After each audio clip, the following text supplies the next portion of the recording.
Step number 2, we've now got to add the fee onto the transaction. Okay, we've already notified the consumer and they understand what's going to happen at the register. Now we have to add the fee. Well, there's 2 different ways that we're going to be able to add that fee onto the transaction. If it's a surcharge program, we have to recognize, is this a debit card or a prepaid card? If it is, then we do not add the fee. All right. If it is a credit card, meaning it's not a debit card, it's not a prepaid card, now and only now we're going to add our surcharge fee. So let's say hypothetically it's 3.5%. Well, if I run a transaction for $100 through my terminal and I have a surcharge program, my terminal is going to, before it runs the transaction, it's going to start by going, wait a second, you just swiped a card. Let me check and see if that's a debit card or a credit card.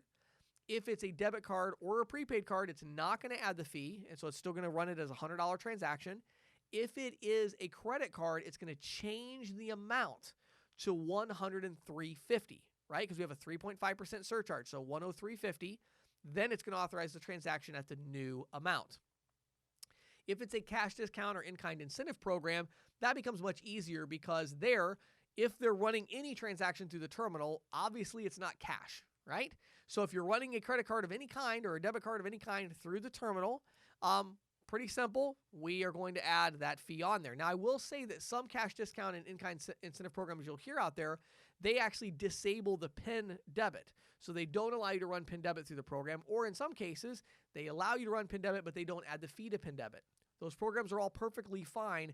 Again, you're allowed through the Durbin Amendment to incentivize people to use whatever payment method you want. Some merchants want to give their consumers that option of, if you use your PIN debit, then I won't charge you the fee. But again, whatever they've decided to do through that terminal, we have to recognize the card type. Is this a card type where we're going to be adding the fee?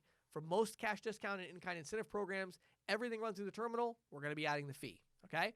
So now, if I run a $100 transaction, it's going to be $103.50. So step number 2 is we have to add the fee at the point of sale when they come through and run the transaction. So the clerk or the cashier is going to put in the regular, they're going to put in that amount, okay, this is a $100 transaction, but it's going to recognize what type of card it is. If it's a card where we're going to be adding the fee on, then it's going to add the fee and increase the amount of the transaction before it authorizes the transaction.